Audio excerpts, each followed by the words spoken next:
Bila pada pagi hari ini kita mau sama-sama bawa hati kita mau fokuskan pikiran kita dan hati kita. Mari kita sama-sama berdoa. Terima kasih Tuhan Yesus yang baik untuk kasih-Mu yang begitu besar. Sungguh kami bersyukur Tuhan karena kasih-Mu Tuhan.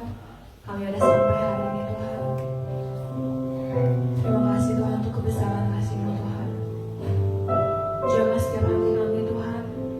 Kami merasakan hadirat-Mu di tengah kami.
bersyukur Tuhan, dan kami mau terus memuji nama-Mu Tuhan.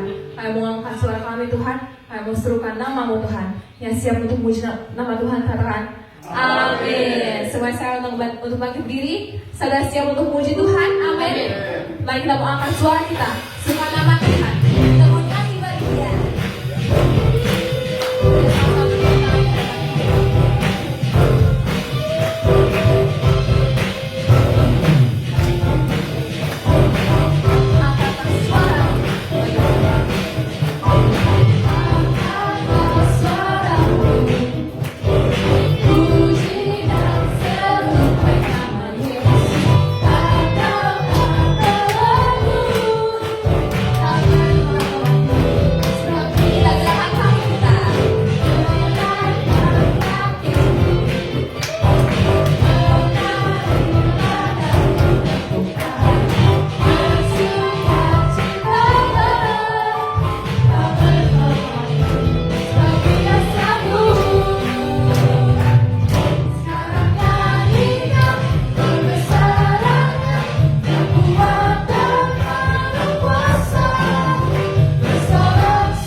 Menerima kuasa dari surga, amin.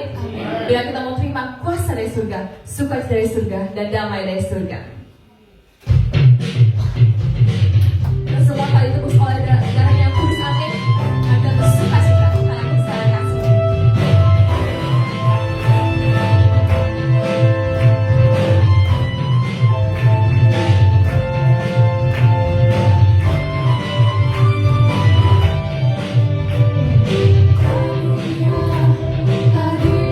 Kudus,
Saudara percaya kalau saudara sudah menerima sukacita dari surga, amin.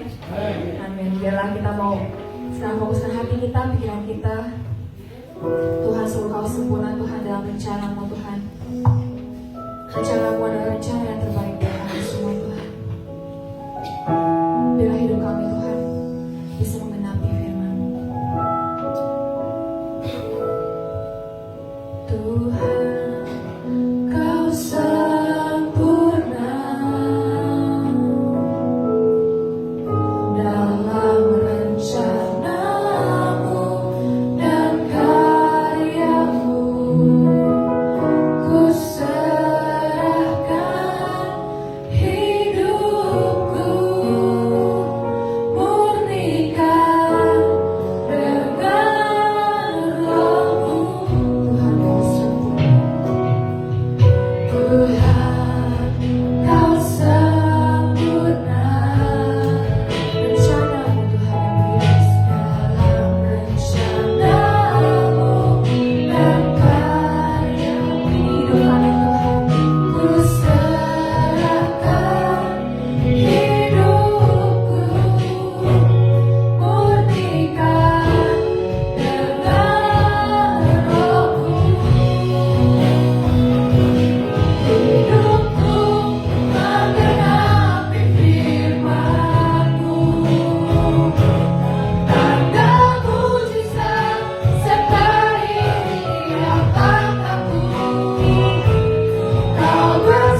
kehidupan kami Tuhan.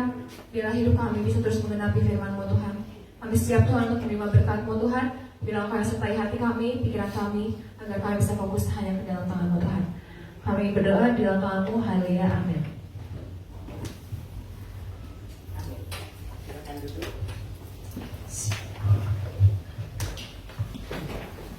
Puji Tuhan. Shalom. Hari ini banyak bangku yang masih kosong ya. Mudah-mudahan mereka semua terus ada di dalam anugerah Tuhan juga ya. Mungkin banyak yang sakit juga hari ini. Biar Tuhan juga yang akan menjamah dan menyembuhkan ya. Yang juga pada saat mungkin bergabung secara online, biar kiranya kasih dan anugerah Tuhan menyertai ya. Tetap semangat.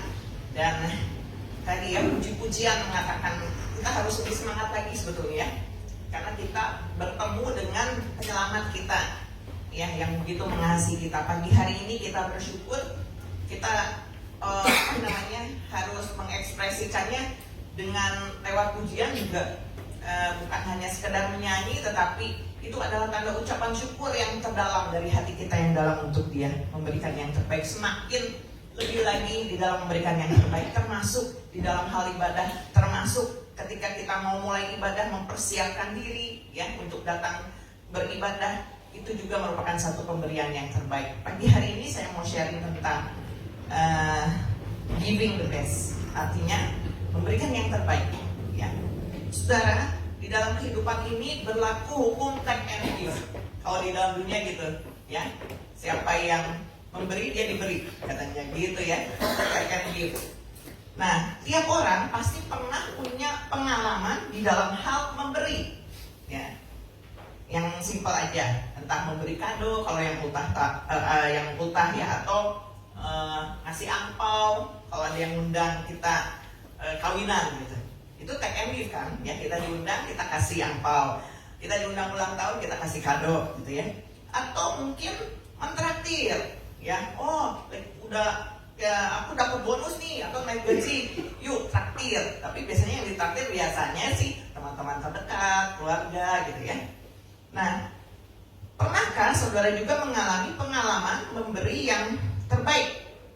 Yang tadi kan memberi, mentraktir kayak gitu, ngasih kado gitu. Tapi ini pengalaman memberi yang terbaik. Misalnya sama kekasih, pasangan, memberi yang terbaik itu apa sih? Boleh nggak coba dikasih supaya kita nggak tegang dan nggak ngantuk? Kasih yang terbaik tuh misalnya seperti apa? Saya kasih contoh kecil gini ya. Kalau kita nonton televisi nih, banyak entertain ya. Kalau artis kan wah semua disorot ya. Misal ada seorang suami, istrinya ulang tahun dikasih rumah, wah gitu ya. Mungkin itu hadiah yang terbaik. Pernah nggak saudara mengalami memberikan yang terbaik? Mungkin pernah ya, tapi rahasia nggak usah diomongin gitu ya. Nah, ukuran memberi yang terbaik bagi manusia mungkin dinilai seperti itu ya. Kalau misalnya coba siapa yang nggak senang Alin, tiba-tiba yang masjidnya dikasih pas lagi ulang tahun, aku punya surprise. Nah, itu tuh matanya biasanya kayak gitu ya. Terus dibawa keluar, kasih mobil ya, misalnya kayak gitu. Wow, gitu ya. Pasti senang lah gitu, nggak ada yang nggak senang ya. Atau sebaliknya, atau ada orang tua ngasih ke anak, ngasih ke orang tua. Surprise itu membuat kita kadang wah bahagia, sukacita gitu ya. Nah, lalu bagaimana pemberian yang terbaik untuk Tuhan itu seperti apa? Apa Tuhan dikasih seperti hal-hal yang tadi gitu, hal-hal materi? Bukan ya saudara ya.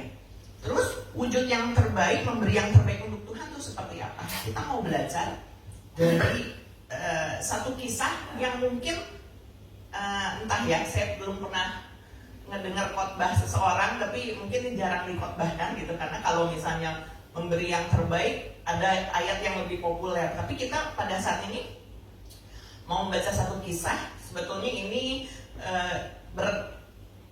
masih berhubungan dengan tema Paskah ya, karena kita baru lewat 2 minggu. Kita mau baca di dalam Yohanes 19 ayat 38 sampai ke 42. Yohanes 19 ayat 38 sampai ke 42. Saya akan bacakan kisahnya ya, saudara menyimak. Sesudah itu Yusuf dari Arimatea, ia murid Yesus, tetapi sembunyi-sembunyi karena takut kepada orang-orang Yahudi, meminta kepada Pilatus supaya ia diperbolehkan menurunkan mayat Yesus. Ini sesaat setelah Tuhan Yesus mati disalib ya.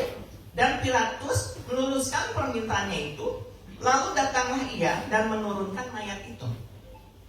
Juga Nikodemus datang ke situ. Dialah yang mula-mula datang waktu malam kepada Yesus. Nah, ia membawa campuran minyak mur dengan minyak gaharu kira-kira 50 kati beratnya. Mereka mengambil mayat Yesus, mengapaninya dengan kain lenan, dan membubuhinya dengan rempah-rempah menurut adat orang Yahudi bila menguburkan mayat. Dekat tempat di mana Yesus disalibkan, ada suatu taman, dan dalam taman itu ada suatu kubur baru yang di dalamnya belum pernah dimakamkan seseorang. Karena hari itu hari persiapan orang Yahudi, sedang kubur itu tidak jauh letaknya, maka mereka meletakkan mayat Yesus ke situ. Ya, bacaannya sampai situ. Tapi kita lihat latar belakangnya. Siapa itu? Di sini disebut ada dua orang, Yusuf dari Arimatea. Iya, boleh dimatiin dulu ya. Yang nyala. Oh iya. Oke, supaya bisa konsen. Ya. Oke, ya. Ada dua orang, Yusuf dari Arimatea dan Nikodemus dikatakan. Ya, siapa dua orang ini? Kalau saudara nanti baca di dalam kitab yang lain, ya di dalam Matius 27 ayat 57, Matius 27 ayat 50 dikatakan Yusuf ini adalah seorang kaya, orang yang sangat kaya, dan dia tuh baru membeli sebuah kubur yang digalinya sendiri, belum pernah dipakai, mungkin dipersiapkan untuk keluarganya. Ya, saya ngambil dari Yohanes ini karena Yohanes ini lebih detail. Ya, kalau yang di kitab lain, Matius, Lukas maupun Markus, nama Nikodemus itu tidak disebut. Tapi ini Yohanes, ya kemarin juga Bapak Gembala sempat menyinggung waktu Yesus disalibkan, murid yang paling dekat, artinya murid yang paling dikasih Yesus yang ada dekat mungkin ya. Murid-murid yang lain mungkin udah sembunyi atau jauh-jauh melihatnya. Cuman Yohanes, makanya Yohanes ini bicara lebih detail gitu ya. Berarti dia jadi saksi hidup waktu Tuhan Yesus itu diturunkan dari kayu salib sesudah meninggal gitu ya, bersama wanita-wanita yang lain ya, termasuk ibunya Yesus gitu ya. Nah kemudian, Yusuf ini seorang kaya, dan dijelaskan di dalam Lukas 23 ayat 50 bahwa dia adalah seorang majelis besar dari Arimatea, seorang yang baik lagi benar dikatakan. Tadi kalau di Yohanes di awal dikatakan dia murid Yesus, asalnya bukan, dia orang Yahudi. Bahkan termasuk kalau saya baca lagi di data ya, bahwa Yusuf ini juga termasuk golongan orang Farisi dari golongan Sanhedrin ya, saya bacanya gimana ya gitu. Nah jadi Yusuf ini asalnya orang yang tidak percaya Tuhan Yesus. Mungkin dia juga, tapi dia mendengar tentang Yesus gitu ya. Dia nggak pernah ikut di antara 12 rasul, mengikuti Tuhan Yesus, melihat mujizat-mujizat, mungkin mendampingi Tuhan Yesus ya. Tapi di saat Tuhan Yesus mati disalib dan harus dikuburkan, dia orang yang pertama meminta kepada Pilatus untuk menurunkan mayat Tuhan Yesus. Lalu di mana murid-murid yang lain? Nggak ada, karena mungkin tidak punya kesanggupan, artinya wewenang ya. Karena di sini Yusuf ini dikatakan seorang yang kaya, dia punya kedudukan sehingga dia bisa bicara sama Pilatus, mohon izin supaya mayat Tuhan Yesus itu bisa diturunkan dan bisa dikuburkan dengan layak. Yang lain kalau yang disalib kan dianggap hina dikatakan. Mungkin dikuburnya ditumpuk ya dalam satu lubang gitu. Tetapi Tuhan Yesus ini memang sudah dinubuatkan bahwa nanti dia akan dikuburkan, walaupun dikatakan di antara orang-orang fasik dikatakan ya, karena bukan Tuhan Yesus jahat, enggak, tetapi dia menebus dosa kita manusia. Dan ini digenapi ya. Allah memakai Yusuf yang tadi notabene bukan murid, termasuk murid utama yang 12 rasul, tetapi dia dipakai Tuhan. Coba bayangin saudara, kalau ada seseorang yang meninggal terus dianggapin aja mayatnya, nggak diurus ya. Keluarganya mungkin sedih, dia kan ada mamahnya ya, mamanya nggak bisa berbuat apa-apa. Aku mau minta tolong siapa? Nggak berani, karena waktu itu kan orang-orang semuanya, walaupun waktu Tuhan Yesus mati di salib, ya benar, dia Allah, semua udah pada kabur lah, murid-muridnya juga malah bersedih, ya Tuhan Yesus mati gitu. Tapi Yusuf ini berinisiatif ya untuk dia bilang sama Pilatus, akhirnya turun tuh mayatnya dari kayu salib. Saudara bayangkan kalau saudara menjadi seorang yang bernama Yusuf saat itu, waktu detik-detik menurunkan mayat Tuhan Yesus, udah nggak bernyawa, tapi kan tubuhnya udah rusak ya, penuh darah. Saudara pernah ada yang memandikan mayat di sini? Kalau mayatnya utuh mungkin gampang ya dimandikan gitu. Kalau ini kan saudara bayangkan ini mahkota duri masih ada di kepala, terus badannya udah bolong-bolong di sini. Gimana cara bersihinnya? Ngeri ya. Mungkin kalau misalnya kita bukan petugas memandi jenazah, mandiin jenazah, apalagi yang cewek-cewek suka, aduh takut. Di sini aja ada orang yang takut melihat jenazah, betul ya. Kalau misalnya belum tutup peti, takut kan saya nggak mau datang gitu. Ini dengan luka yang begitu parah, mukanya tidak dikenali lagi, tetapi Yusuf mengambil satu tindakan sangat penting sekali. Dia menurunkan Yesus dari kayu salib, mengapaninya, dan yang luar biasanya Nikodemus. Siapa Nikodemus? Ini hanya dijelaskan di sini ya. Dan Nikodemus ini tadi ada perkataan gini di ayat yang 39. Nikodemus datang ke situ, dialah yang mula-mula datang waktu malam kepada Yesus. Apa itu artinya? Nah, kalau kita baca di dalam Yohanes 3 ayat 1 sampai 21, di situ perikopnya berjudul percakapan Nikodemus dengan Yesus.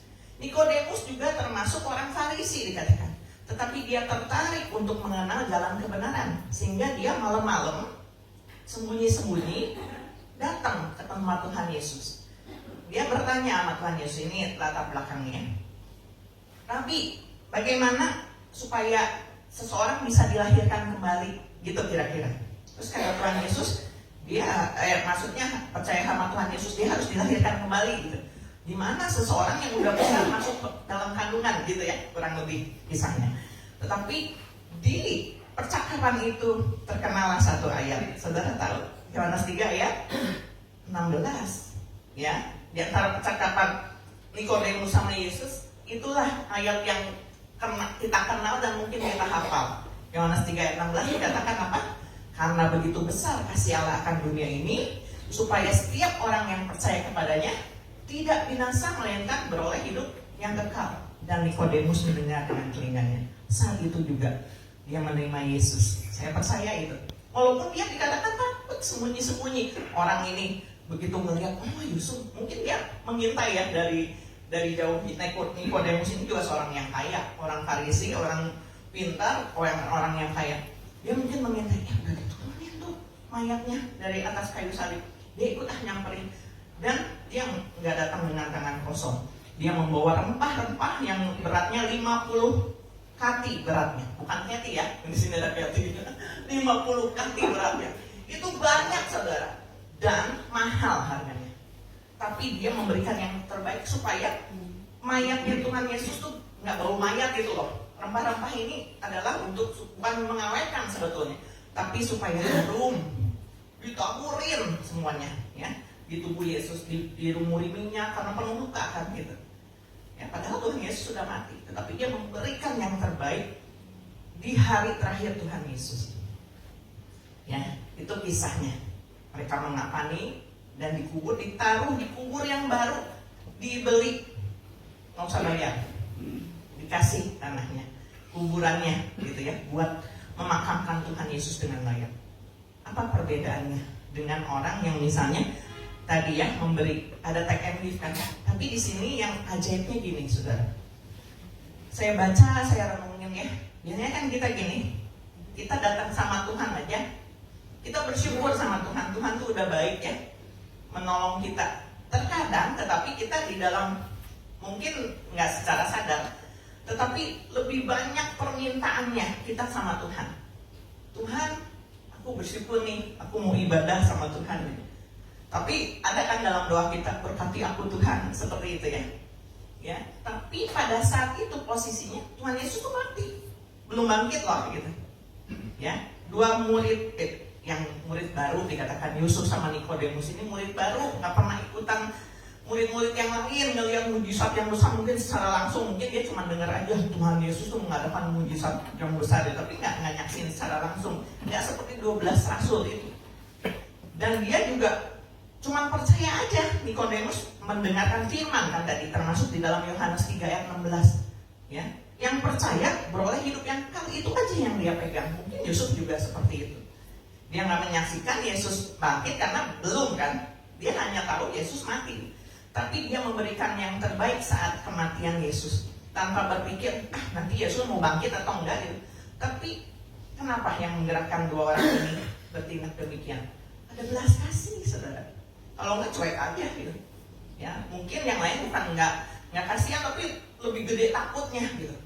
Lebih gede takutnya. Yang ada di situ cuma perempuan-perempuan yang melayani Yesus, Yohanes sama dua orang ini yang benar-benar di saat terakhir menguburkan Yesus. Saudara, ada ayat mengatakan lebih baik kita ke rumah duka daripada kita ke tempat pesta. Karena itu adalah ayat kehidupan. Kita kalau di dalam dunia ini begitu, pas melayani pemakaman, kita nggak bisa ketemu orang itu lagi, bukan? Gitu. Di dalam dunia loh. Tetapi orang-orang yang percaya sama Tuhan Yesus, kita percaya bahwa dia udah mulai memasuki kehidupan yang kekal bersama Bapa di surga. Perjalanan yang baru, tapi kita kehilangan gitu. Makanya biasanya kenapa firman Tuhan bukan secara kebetulan ngomong kayak gitu. Kita harus dikatakan mempersiapkan yang terbaik, itu memberikan yang terbaik justru waktu penguburan gitu ya. Dikuburkan dengan layak. Enggak, kalau misalnya kita dengar ya situasi perang sekarang tuh, orang-orang banyak yang jadi korban perang.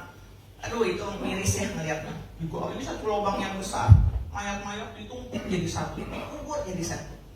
Ya, walaupun kita cuma bilang gini ya, udah meninggal, ada mereka nggak ngerasa gitu. Tapi rasanya gimana ya? Coba kalau kita jadi salah satu anggota keluarganya, melihat anggota keluarga kita digituin, rasanya nggak tega ya, nggak terima gitu. Mungkin hanya bisa nangis. Tetapi saudara, di sini kita bisa belajar ya bahwa Yusuf sama Nikodemus ini tidak hitung-hitungan. Dia memberikan hartanya, dikatakan karena dia orang kaya, yang terbaik buat Tuhan Yesus di saat kematiannya. Tanpa mikirin, ntar gue dapat apa. Pokoknya dia percaya bahwa udah percaya sama Tuhan Yesus, dia akan beroleh hidup yang kekal. Belum nyaksin kebangkitannya loh, belum. Tapi orang kan biasanya gini, begitu ngelihat, Tuhan buktiin dulu dong, sama seperti Thomas. Kalau aku belum ngelihat, aku gak percaya. Kebanyakan orang seperti itu. Lihat dulu dong buktinya, baru aku percaya. Tetapi Yusuf sama Nikodemus ini luar biasa. Dua orang ini cuman ini ayatnya di sini gitu. Apalagi Nikodemus ya, cuman disebut di Yohanes ini.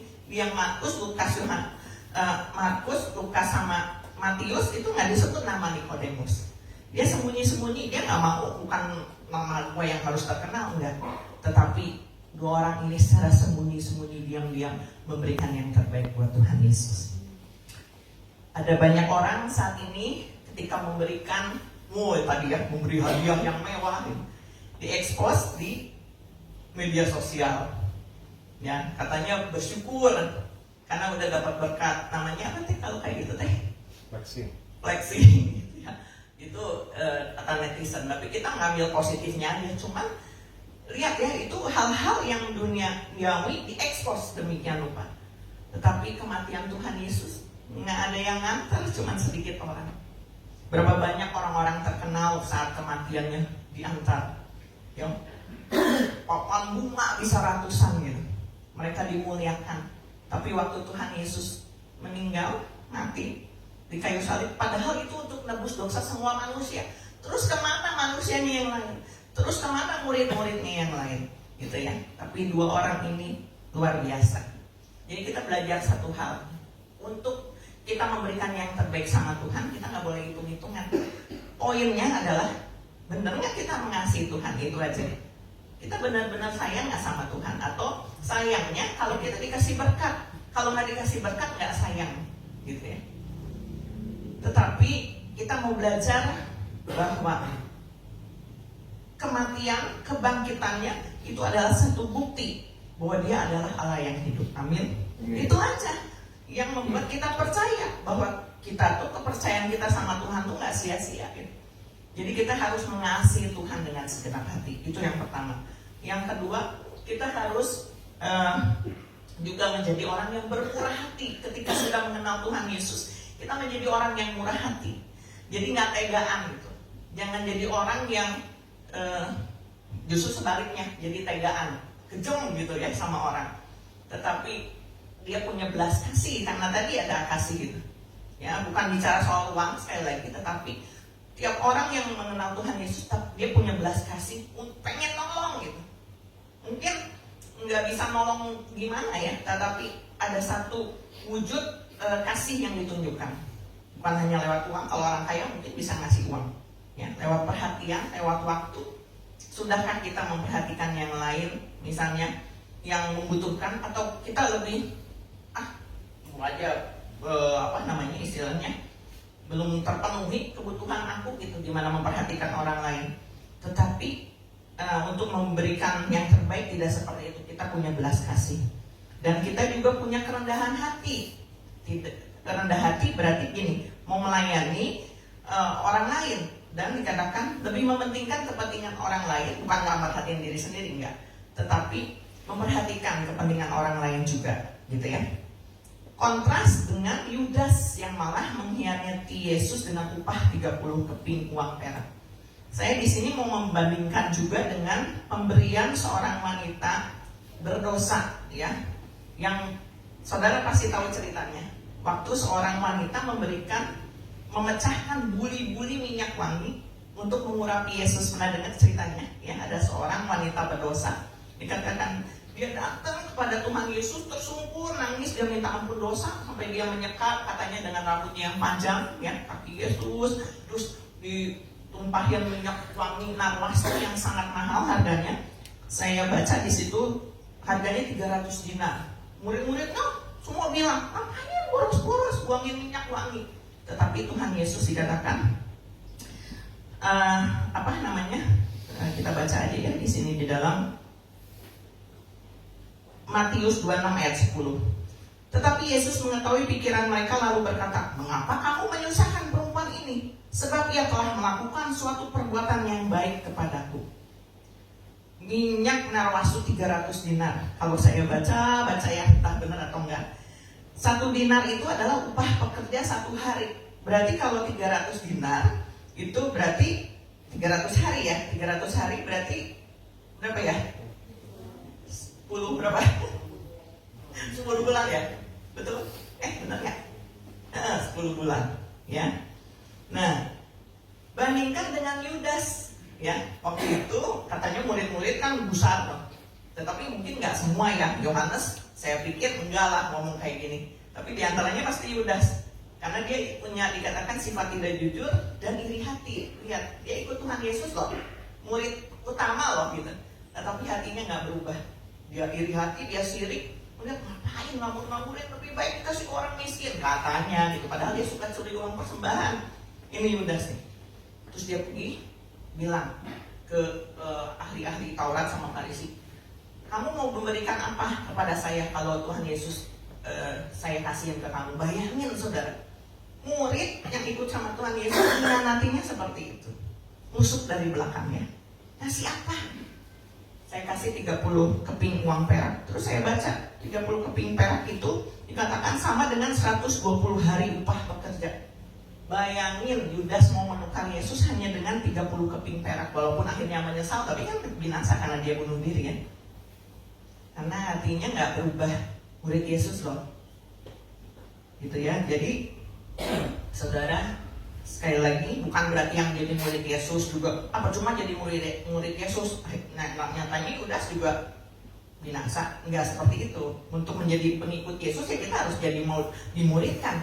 Jadi murid Yesus, tapi murid Yesus yang mau berubah, murid Yesus yang mau hatinya tuh dipulihkan, punya kerendahan hati, mau diajar sama firman Tuhan. Enggak misalnya diajar sama firman harus gini ya, iya gitu, mulutnya mah iya, tapi hatinya tak dulu gitu. Manusia nggak tahu, tapi Tuhan mengetahui hati. Dan akhirnya yang kejadian sama Yudas binasa kan dia gitu. Terus kita mau nyalahin siapa? Nyalahin Tuhan. Itu pilihan saudara. Padahal Tuhan Yesus selama 3,5 tahun ya bersama murid-muridnya nggak cukup. Nyatanya Petrus juga nyangkal lagi terakhir karena takut gitu. Bukan nggak mengasihi Yesus. Petrus juga sayang sama Tuhan Yesus. Makanya setelah Tuhan Yesus bangkit terus ketemu Petrus, sampai nanya itu berapa kali. Petrus, apakah kamu mengasihi aku? Ya Tuhan, aku mengasihi engkau. Sampai nangis Petrusnya, ditanya 3 kali. Gembalakanlah domba-dombaku. Dan diubahkan akhirnya Petrus yang waktu khotbah di HOB kemarin, sharing HOB, ya, dalam 1 kali khotbah 3.000 jiwa loh percaya sama Tuhan Yesus. Itu Petrus dipakai Tuhan, diubahkan. Jadi seseorang yang mau menjadi murid Yesus, kita semua murid Yesus, amin. Orang yang percaya sama Tuhan Yesus, sayang sama Tuhan Yesus, saya percaya di sini pada sayang sama Tuhan Yesus. Tetapi dikatakan kita harus punya spirit untuk aku mau berubah menjadi lebih baik, memberikan yang terbaik, bukan memberikan mobil, memberikan sumbangan yang besar. Kalau saudara orang kaya, ya, mungkin memberikan sumbangan kepada gereja atau orang-orang miskin itu kecil buat saudara. Tapi memberikan yang terbaik itu dengan hati beda, saudara. Ada banyak yang orang kaya kasih aja semakin kasihan gitu ya misalnya, atau kasih gitu. Tetapi memberikan yang terbaik kayak tadi tuh Yusuf sama Nikodemus. Sembunyi karena takut, tapi mereka memberikan yang terbaik. Udah nggak usah dihitung-hitung, bubur baru dikasih, 50 kaki rempah-rempah dikasih, mahal harganya. Tetapi mereka nggak pernah nggak pernah diekspos, foto dong kalau dulu mungkin ya, videoin dong, enggak gitu. Tapi mereka ngasih yang terbaik buat Tuhan Yesus. Cuma di sini disebutnya, ya, jadilah orang-orang yang terus diubahkan. Ini mengingatkan saya juga. Saat ini kalau saya dan suami saya dipercayakan juga menjadi gembala, kita nggak ada apa-apanya tanpa Tuhan Yesus. Siapa saya gitu ya. Tetapi kadang-kadang saya juga suka mengalami satu momen atau satu keadaan di mana Tuhan bukan masih bertanya sama Tuhan. Tuhan mau pakai saya ya, ini khususnya saya, mau pakai saya, sampai saya bingung sendiri gitu. Saat ini kok saya bisa berdiri di sini? Kadang ya saya suka jealous gini. Aduh, yang lain bisa jalan-jalan, saya enggak gitu. Harus ngurus gereja gitu. Ya, tetapi dikatakan memberikan pemberian yang terbaik itu bukan hanya soal uang, saudara. Saat ini ya gereja juga kita doakan tiap hari Rabu, supaya gereja diperluas. Ini juga sound system belum tuntas semuanya, tapi puji syukur loh ya, kemarin peremajaan sound system udah nambah ini mixer yang baru gitu. Tapi yang ini belum ya, makanya tadi kalau saudara yang dengar, kalau masih suka grebek kita juga yang di sini kadang-kadang nggak kedengeran karena kita belum punya earset ya, itu juga perlu harga ya kan gitu. Tapi saya percaya Tuhan masih bukakan jalan sama seperti mencukupi hal ini. Terus saya berdua gini, coba ya Nael, kalau kita diberkati, ya Nael juga suka bilang kayak gitu, kita beli tempat sebelah, ya amin aja gitu ya. Kita doain nih tiap hari Rabu ya, dan semua diperbaiki. Ternyata semua kan perlu uang gitu, ya. Nah, saudara, jemaat-jemaat di sini, saya percaya semua juga mengasihi Tuhan, ingin memberikan yang terbaik. Tetapi kadang kita ngasih yang terbaik itu seperti apa? Uang nggak punya mungkin. Tetapi ketika saudara memberikan doa terbaik, sungguh-sungguh hari Rabu bisa datang ke tempat ini itu sehati, gitu. Atau tiap-tiap ibadah datang itu juga merupakan satu pemberian yang terbaik buat Tuhan Yesus. Karena dikatakan di dalam Roma 12, persembahkanlah tubuh kita menjadi persembahan yang hidup dan yang berkenan kepada Allah. Itu adalah ibadah yang sejati. Oma Wawa sering bilang, saya datang hari Rabu, saya nggak bisa doa. Nggak apa-apa, Oma. Dengan kedatangan Oma itu juga merupakan satu kekuatan buat kita untuk jadi satu tim doa. Ya, Oma sering ngomong gitu ya. Tetapi kedatangan Oma tuh nggak sia-sia loh. Ya, apalagi waktu kita berdoa, amin gitu. Ya, Oma paling semangat kalau di video. Kita nggak mau kalah nih. Doa apa? Mengubah segala sesuatu. Oma paling kurang gitu ya. Dan itu kalau di share gitu ya ke keluarga, suka ada yang komentarin, Oma semangat, bener loh, ini bukan bohong ya. Jadi ini mungkin hal yang kecil gitu, tetapi pemberian yang terbaik itu seperti apa tadi? Semua diukur dari hati kita, saudara ya. Ngapain kita ngasih persembahan besar, tetapi mungkin kita ngedumel atau tidak tulus memberinya. Tetapi ketika seseorang memberi, ya, mau uang, mau waktu atau tenaga, tetapi dengan sukacita, dengan tulus, dengan kerendahan hati, ini Tuhan, persembahan buat Tuhan, udah nggak diungkit-ungkit lagi, ini buat Tuhan aja. Itu luar biasa. Itu adalah giving the best. Amin, saudara. Amin. Di dalam Efesus 2 ayat 8 sampai 10, kita akan baca, ini menjadi ayat terakhir. Dikatakan demikian. Sebab karena kasih karunia kamu diselamatkan oleh iman. Itu bukan hasil usahamu, tetapi pemberian Allah. Kita diselamatkan tuh gratis, ya. Yang seperti pernah juga diungkapkan, gratis bukan karena murahan, tapi karena kita nggak bisa membalasnya. Itu bukan hasil usahamu, ya. Kemudian ayat 9, itu bukan hasil pekerjaan. Jangan ada orang yang memegahkan diri. Jadi tidak ada orang yang boleh menjadi sombong, ya. Ikut Tuhan, aku diberkati terus jadi sombong, itu enggak, ya. Ayat 10 ini kata kunci, kata berkat juga buat kita semua. Karena kita ini buatan Allah, diciptakan dalam Kristus Yesus untuk melakukan pekerjaan baik, saudara, yang dipersiapkan Allah sebelumnya. Ia mau supaya kita hidup di dalamnya. Jadi kita udah dipersiapkan dengan pekerjaan baik. Bukan karena kita baik, tetapi karena kita tadi, ya, ikut percaya sama Tuhan Yesus. Kita mah manusia kadang-kadang banyak pikiran negatifnya, ya. Disinggung orang, gue balas lagi lo, gitu, ya. Atau digebuk orang, gue gebuk lagi lo, gitu. Itu sifat dasar manusia, gitu. Tetapi dikatakan kita ciptaan yang udah diciptakan baru oleh Kristus Yesus.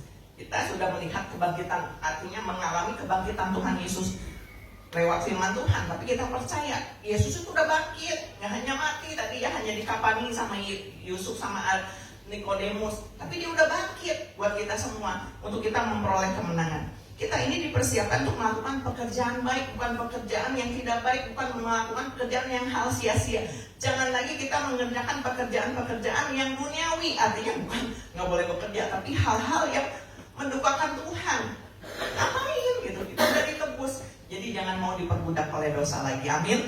Tetapi saya percaya jemaat di sini terus bekerja untuk Tuhan, melakukan pekerjaan yang baik. Amin, saudara. Apapun yang saudara bisa ambil bagian di dalam gereja ini, ambil secepat-cepatnya selama Tuhan Yesus masih kesempatan. Mau jadi aser, mau beresin bangku, yang punya suara bagus, bisa nanti sambil dites ikut di sini mengada som sih, ya, gitu, ya. Tapi kita latihannya, orang ini mau setia nggak ibadah, orang ini setia nggak mau terus dituntun oleh Tuhan. Bukan berarti harus sempurna dan benar, enggak. Tapi kami melihat taat nggak, gitu. Kalau orang mau taat, walaupun katakan aku mau kurang, gue mau lemah, taat aja, mau rendah hati, dia akan dipakai Tuhan, saudara. Ya, mau jadi singer, mau jadi WL mungkin, mau jadi main musik. Kalau misalnya pengen bisa main musik, pasti dia akan mengupgrade diri, kan? Boleh, misalnya saya bisa keyboard, bilang sama saya senang kok ada yang gantiin, ya. Jadi kita berdua fokus sama pengembalaan. Kadang nggak mudah loh, kadang capek latihan sampai malam, ya. Kalau minggu sampai sore juga harus rekaman. Kalau misalnya ada yang gantiin main musik, nggak apa-apa, dengan sukacita. Ada yang mau main keyboard, pas Uli mungkin latihan main keyboard gitu. Ada yang gantiin, boleh, ya. Yang mudah-mudah deh gitu, maju. Tapi harus mengupgrade diri, ya. Memberikan yang terbaik buat Tuhan, jangan asal-asalan.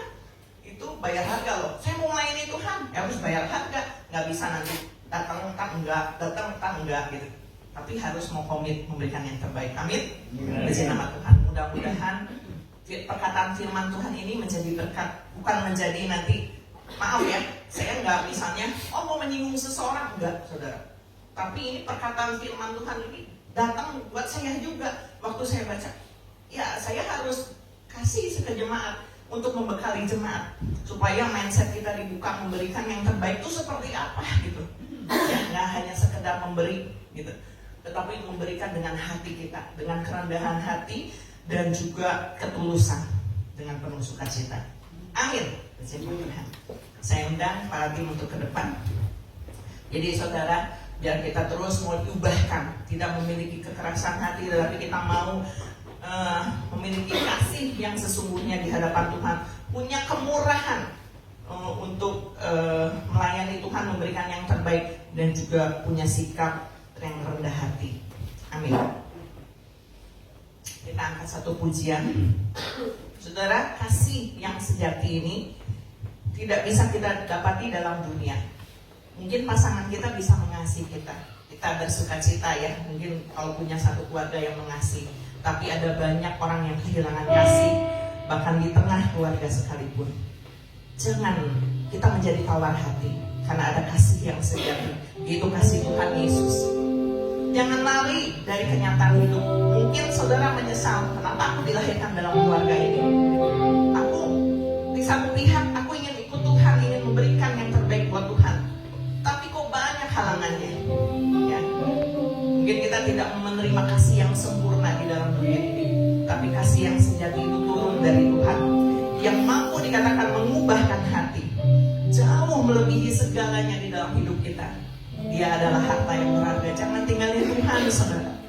Sesulit-sulitnya saudara mengatur waktu dalam kehidupan ini, tetapi satu hari saja, dalam satu hari ini juga berikan waktu 2 jam saja untuk ibadah. Masa nggak bisa?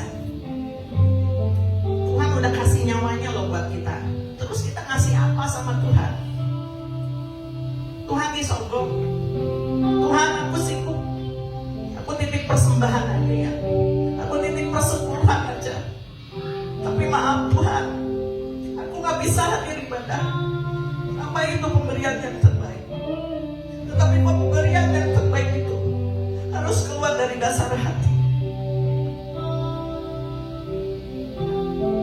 Terima kasih Tuhan untuk pagi hari ini. Kau sungguh baik dalam kehidupan kami. Mampukan kami untuk kami mengerti tentang pemberian yang terbaik itu seperti apa kepada Tuhan. Sehingga kami tidak asal-asalan untuk memberi, tetapi kami dulu juga menaruh hormat kepada Tuhan di dalam persekutuan kami dengan Tuhan, di dalam hal ibadah kami kepada Tuhan. Amin. Telah ku dapati kasih yang sejati, yang mampu mengubahkan hatiku. Kasih yang kau beri jauh melebihi segalanya di dalam hidupku. Ku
kami Tuhan datang memberikan yang terbaik buat Tuhan Yesus.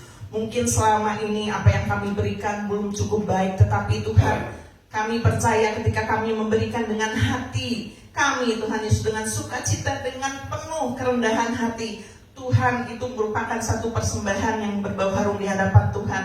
Mungkin bukan kami yang menilai, tetapi biarlah Tuhan Yesus dalam kehidupan kami, Tuhan yang akan senantiasa menuntun kami untuk kami terus meresponi panggilan Tuhan, supaya di dalam kehidupan rohani kami lebih baik lagi Tuhan Yesus. Tidak hanya mementingkan berkat atau kehidupan dunia, karena kami tahu Tuhan Yesus, firman juga mengatakan bahwa ketika kami mencari lebih dahulu kerajaan Allah, Tuhan akan tambahkan segala sesuatunya. Bahkan kami percaya Tuhan menjamin kehidupan kami di dalam dunia. Kami seringkali mengkhawatirkan hal-hal yang kelihatan, hal-hal yang mungkin kami harus hadapi, tantangan-rintangan, tetapi kami lupa kasih Tuhan yang luar biasa dalam kehidupan kami, sehingga kami sering melalaikan Tuhan. Mungkin ibadah kami, persekutuan kami dengan Tuhan, tetapi saat pagi hari ini biarlah kami berkomitmen dan kami memperbaharui komitmen kami Tuhan, untuk kami juga mau belajar memberikan yang terbaik lewat ibadah kami Tuhan Yesus, supaya kami sesibuk apapun Tuhan, kami harus ingat bahwa ada Sang Pemberi berkat yang sudah menolong kami, menyelamatkan kami, yaitu Tuhan Yesus, sehingga kami tidak meninggalkan jam-jam ibadah di tempat ini Tuhan Yesus. Kami percaya ketika kami meresponi dengan hati yang tulus ikhlas, dan ketika kami melakukan ibadah dengan sungguh-sungguh, ibadah kami mendatangkan kebaikan buat kami semua. Terima kasih Tuhan, kami mau serahkan selanjutnya ke dalam tangan-Mu. Di dalam nama Tuhan Yesus kami bersyukur. Amin.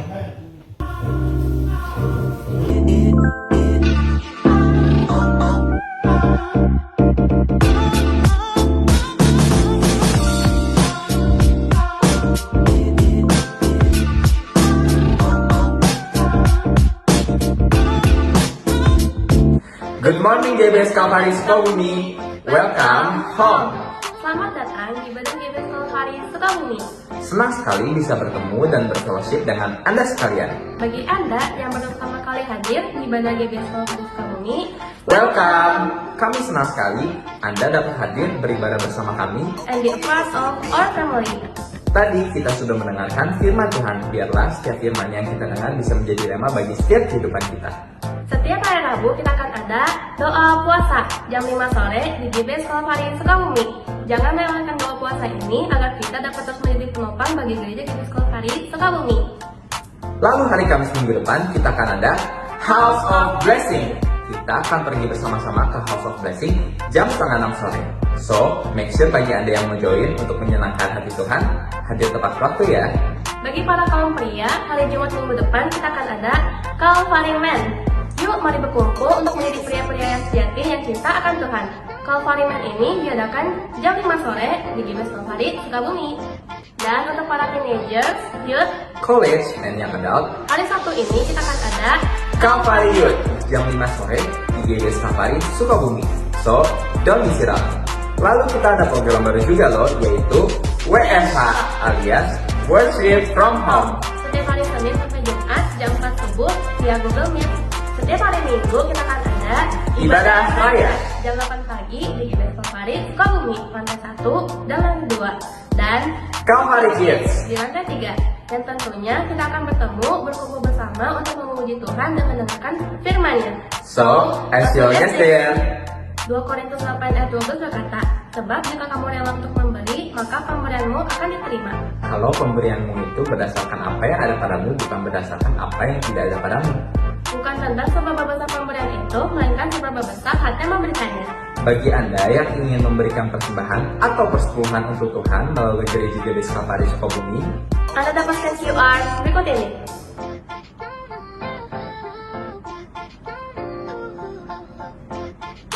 atau dapat transfer ke nomor rekening berikut ini.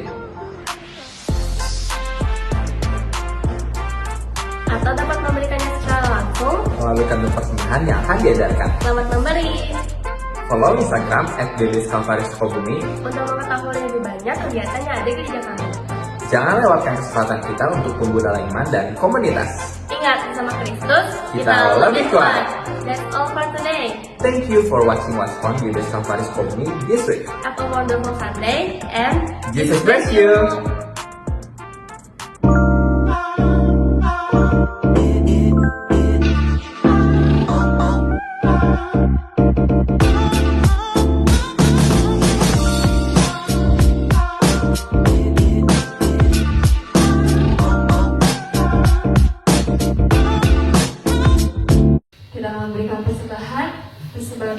satu kali dan juga ada pengumpulan persepuluhan. Give and it will come back to you. Biarlah kita memberikan yang terbaik untuk Tuhan.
Ibadah kita pada pagi hari ini, kita sama-sama berdiri.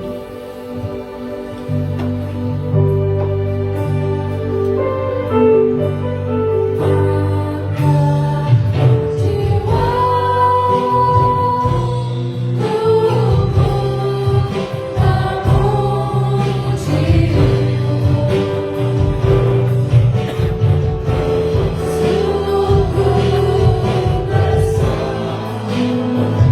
you.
saudara. Amin. Oh begitu luar biasa Tuhan. Kami sungguh bangga punya Tuhan yang hebat, yang luar biasa, yang sudah memberikan yang terbaik untuk kami Tuhan, sehingga kami boleh masuk ke dalam kerajaan surga karena karya-Mu di atas kayu salib yang begitu luar biasa. Tuhan, sudah sepatutnya kami seperti firman-Mu katakan pada hari ini, kami bisa menjadi memberikan yang terbaik untuk Tuhan. Hidup kami Tuhan Yesus bukan hanya sebagai follower saja, pengikut Tuhan, tetapi kami mau dididik untuk menjadi seorang murid, agar kami menjadi apa yang Tuhan inginkan terjadi dalam kehidupan kami Tuhan Yesus. Roh Kudus, terus bimbing kami agar kami terus memberikan yang terbaik dalam kehidupan kami. Roh Kudus yang akan menuntun hidup kami, memberitahukan kepada kami, dan Tuhan Yesus, kami mau ikut saja apa kehendak-Mu Tuhan. Terima kasih Tuhan Yesus. Terima kasih untuk minggu yang begitu indah pada hari ini. Kami seluruh jemaat GBS Kalvari sungguh mengucap syukur untuk semua berkat yang Tuhan sudah berikan dalam kehidupan kami. Kami mengucap syukur untuk kesehatan. Kami mengucap syukur untuk kekuatan. Kami mengucap syukur untuk segala usaha kami, pekerjaan kami Tuhan buat berhasil. Terima kasih Tuhan untuk semua berkat-berkat yang Tuhan sudah berikan dalam kehidupan kami. Dan kami percaya kami akan terus hidup dalam berkat Tuhan. Kami akan terus hidup di dalam pemeliharaan Tuhan dalam tiap-tiap harinya. Dan kami tidak pernah takut dengan keadaan sekeliling kami, karena Tuhan selalu menjadi penuntun kami, memberikan yang terbaik dalam kehidupan kami, dan kami juga memberikan yang terbaik untuk Engkau Tuhan Yesus. Terima kasih untuk hari ini. Terpuji nama-Mu Yesus, dari kekal sampai kekal. Saudaraku, mari kita angkat tangan kita, siap untuk terima berkat Tuhan. Saudaraku, terimalah berkat yang besar dari surga. Berkat dari Allah Bapa, Allah Putra, dan Allah Kudus akan memberkati hidup nikahmu, memberkati keluargamu, memberkati kesehatanmu, memberkati pekerjaan dan hasil kerjamu mulai pagi hari ini sampai Tuhan Yesus datang kembali. Terima berkat itu di dalam nama Tuhan Yesus Kristus. Tetap angkat tanganmu.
Happy Sunday, Jesus bless you.